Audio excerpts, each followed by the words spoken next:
Hi friends, welcome. उद्या शिवरात्री आहे म्हणून त्यासाठीची तयारी थोडीफार करणं चालू आहे माझं. दुपारी झोपले होते, मग सगळं आवरून गादी वगैरे गोळा केली. आणि मला बरेच लोकांचे कमेंट्स आलेत, तू महाराष्ट्र महाराष्ट्र म्हणतेस, पण महाराष्ट्रामध्ये खरंच तुझं महाराष्ट्र आहे का महाराष्ट्रात? आणि असेल तर तुझं महाराष्ट्रात गाव कोणतं? तर ह्या सगळ्याची उत्तरं मी आज देणार आहे. पण त्याआधी सगळं आवरून घेतलं आणि बाहेर बघताय तर चिमण्यांनी सगळं इथं कचरा टाकला होता, काड्या वगैरे. कारण आमच्या घराच्या वर तिथं मी दाखवलेलं ॲटिंगचं, तिथं पहिलं चिमणा बसतात म्हणून तिथं चिमण्यांना घरटं बनवायचं आहे. त्यामुळे चिमण्याला हे काड्या घेऊन येतात आणि ते खालीच टाकत असतात. रोज दिवसातून 2-3 वेळेस तरी मला हे साफ करावंच लागतं.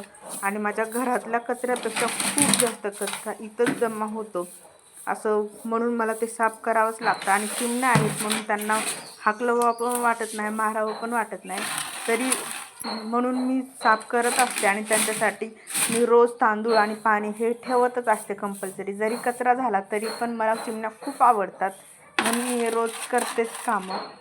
आणि माझ्या खुर्चीवरचे कपडे वगैरे सगळे साफ करून घेतले.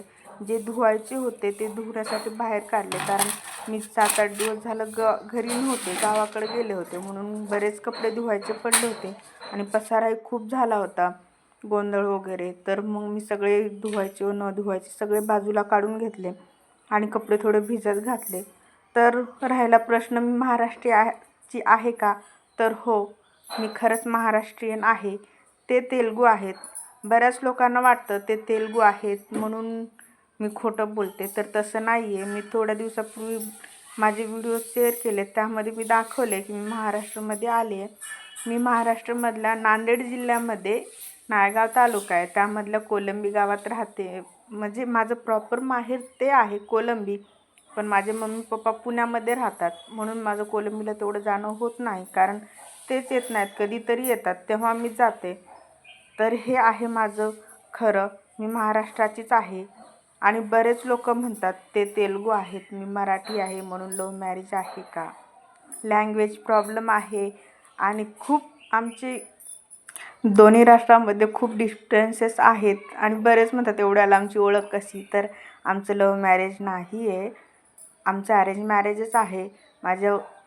आणि शिवरात्री होती म्हणून मी सगळेच कपडे धुवायला काढले, सगळे जे इव्हन जे धुतले होते ते पण उभं पिळून काढायचे थोडंसं पाण्यातून, म्हणून का होईना धुवून काढले. आणि घर वगैरे पुसून घेतले, भांडे घासून घेतले, कारण उद्या सुट्टी आहे आणि सण पण आहे थोडं, म्हणून सगळं साफसफाई करून घेतले. आणि मी माझ्या ह्यांच्या पॅन्टांमध्ये ना नेहमीच खिसे चेक करत असते, कारण तुम्ही बघितलं असेल माझ्या खूप ब्लॉग्समध्ये की पैसे भेटले ना तर मी पैसे जमा करून ठेवते, म्हणजे छोटा मोठा खर्च आपला त्यातून निघू शकतो. आणि चिल्लर पैसे माझ्याकडे बरेच जमा झालेले आहेत असेच निघून. आणि एखाद्या वेळेस जर आपण पैसे बघितले नाही, खिसे चेक केले नाही, तर असेच जातात. माझं खूप वेळेस असं झालेलं आहे की पैसे भिजलेले आहेत, तसेच भिजून काही वेळेस वाळलेले पण आहेत पॅन्टमध्येच. 100-1 रुपये म्हणलं तर ठीक आहे, काय नाही होत, पण जास्त पैसे म्हणलं तर नाही चालत, म्हणून मी पहिलंच चेक करत असते.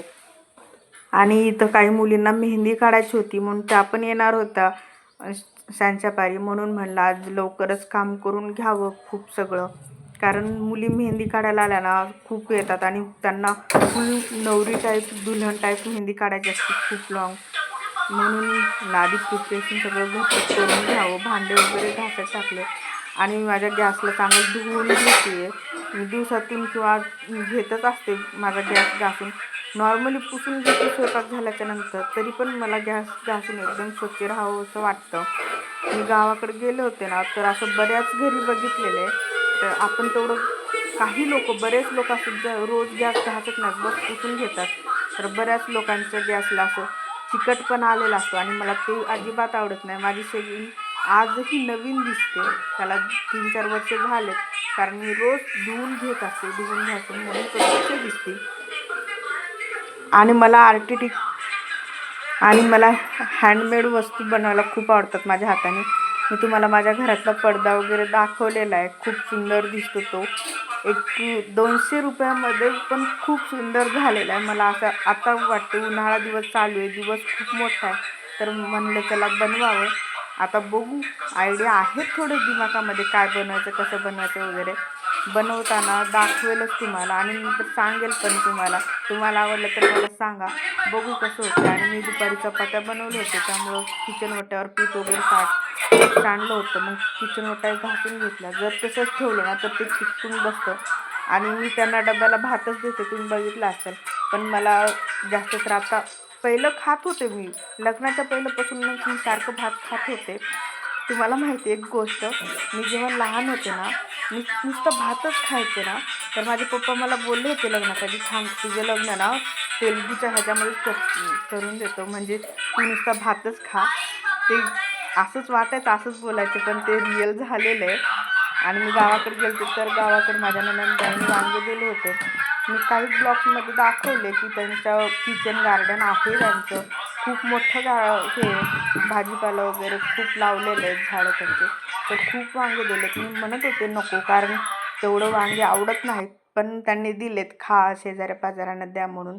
तर आता सध्या मी फ्रीजमध्ये ठेवले, नंतर येतील शेजारी वगैरे कोणी मैत्रीण तर देईल. चला भेटू पुन्हा, बाय.